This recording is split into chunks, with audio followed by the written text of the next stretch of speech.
RHS is the premier charity involved in horticulture. It's been going for over 200 years. We started educational visits about 15 years ago to our gardens, I would say, and we started an outreach programme about 5 years ago. It's about allowing everybody to have the chance to garden and enjoy growing plants, and that includes children and children in families and children in schools. So that's why we set up the campaign for school gardening. I think if you look back in the past, if you look at, say, the war years, children would have been taught how to grow plants by their parents, and it would have been a very important part of their learning and their life skills to be able to grow their own fruit and veg and to be a bit self-sustainable. Parents aren't teaching their children how to grow plants anymore, so we have to do that, and that's why we've launched a campaign to encourage schools to get gardening and use their grounds and to allow children that chance to grow plants. What'll happen next year if you cut one in half? To be all honest with you, I've been working with kids and garden for about 4.5 years now, and I can honestly say with authority that I absolutely love it. I think you think about it, for thousands of years we were gardeners and farmers. Only the last 2 decades have we been shoppers and consumers and telly watchers, really. So I think that inside, spiritually, I think kids have got gardening in them. And when you get them out and you get their hands in the soil, you really see a positive reaction to it. It's a real pleasure to be involved with that, actually. Sit in the ground you plant it now, let's sit in the ground all winter. Gardening really benefits the school children in lots of different ways. So, for instance, it's a very healthy activity. It provides a real stimulus for their academic work. So we find that some children who are not doing very well in the classroom actually really thrive when they start doing some of their work based on the garden, because it gives them a kind of practical side to it, so they can learn practically the maths, and the science is particularly shown well in the garden, so they can actually see the life cycle of a plant and the structures of a flower. It's all there happening in front of them. It's been an outstanding success, and I tip my hat to everybody involved in it. I mean, I have the easy job, really, coming along to do this, but all the people behind the scenes, 5,500 schools, over 5,500 schools involved in it, all out there, all gardening. They're not just sitting and reading the computer, they're actually, sending in photos of their achievements, what they're doing, they're growing their own food. I mean, it really is a major success. Hold on, that's it, look. There's been a fantastic reaction from schools to the campaign. We set a target of getting about 4,000 schools signed up in the first year. We've actually got over 5,500 signed up. Schools have sent us in comments. They've been very pleased with the resources we've provided. They say that it has made a great difference to their children's eating habits, and particularly with the Healthy Eating campaign. They found that they've managed to increase the amount of fruit and veg that children are eating from about 30% to every child in the school eating fruit and veg as part of their lunchbox. When you eat them and you grow them yourself, I think that it tastes better than when you buy it from the shop. Once they do taste fresh food, then they realise it's so much better. Everyone says it's better than shop food. If they pull a carrot out and wash it and eat it, they say this is real. This is what real carrots taste like.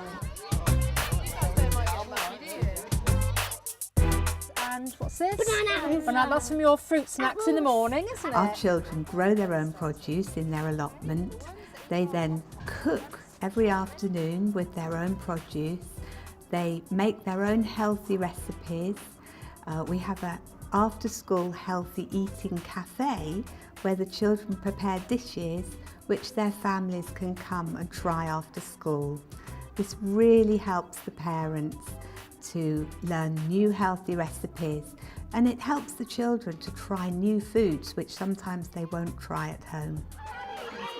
My daughter's got much more interested in food preparation at home, particularly as we're allowed to bring home vegetables from the school that they've seeded and planted and nurtured, and she'll be completely excited about cutting a carrot and then, recycling the tops and the bottoms. Through gardening they learn to work together, they learn cooperation, teamwork, how to take turns, how to share, how to plan together. Hands up if you've ever worked in a school garden.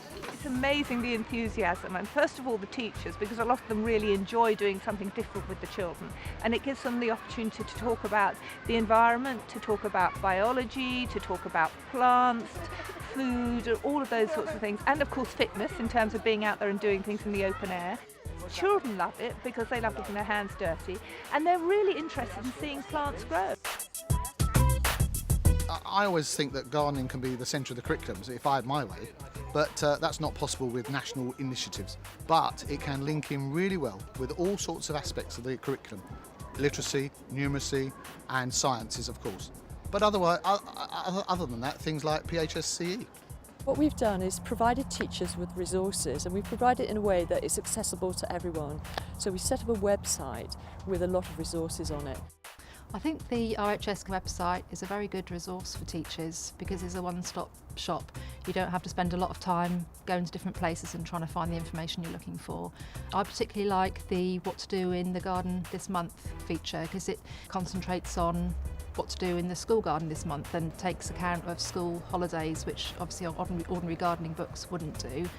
And also following on from that, the recipes, again, it's child friendly, whereas not all recipe books would be. And I particularly like the funding page, the opportunities to find funding to help out in the garden. It's all there for you without having to look elsewhere. They get an email newsletter twice a term. They can, if they've got a query, they can email it into us and we'll answer it. And then we've got regional advisors in 2 of the regions. So in the east of England and in Yorkshire, we've got a regional advisor who's on the ground, who can come out to a school and actually give them practical support actually at their school. See what it did over the summer holidays? It went all the way over the top. I think it's also important that you share what you're doing with the rest of the school community and maybe find out what the children are learning in the classrooms at that time. I found that maybe in a week that they're studying forces or 3D shapes, I can bring that language and examples into what I'm doing in the garden with them. Even though we're established here, I went to a primary art workshop last year at Wisley, and I'm still using the ideas for it now with crafts and school displays and such. And if you've got a supply of wood handy, then that would be much cheaper. We run teacher training all over the country, so if teachers are a little bit nervous, or they're not really sure about how they should plant certain plants, they can come on a teacher training session and then they can learn about planting, but they can also learn about how they could use the garden in the curriculum. This is our teaching garden. This is where we can show children what they could be doing in their schools, how they could set up their raised beds and the sort of plants they could be growing. This time of year, of course, we're going into winter, so we haven't got a lot growing, and we're preparing the ground for next year. So we've got a green manure here, which will put goodness back into the soil so that we can grow some really good plants next year. We've also raised some of the beds up so that children in wheelchairs can get around them. You can see the leeks growing over there, which is a good winter vegetable.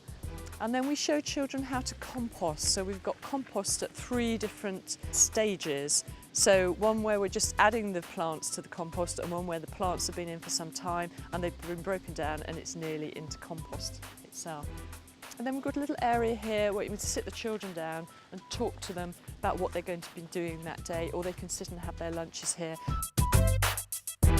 To get the resources, teachers need to go onto the benchmarking scheme because we've attached the resources to the different benchmark levels. So when they're planning their garden at level 1, there's resources for planning your garden, and you won't access those unless you go into the benchmarking scheme. So it is really important to do that. As they progress through the levels, their garden gets more complicated, they grow more plants, they use it in the school, they get the outside community involved.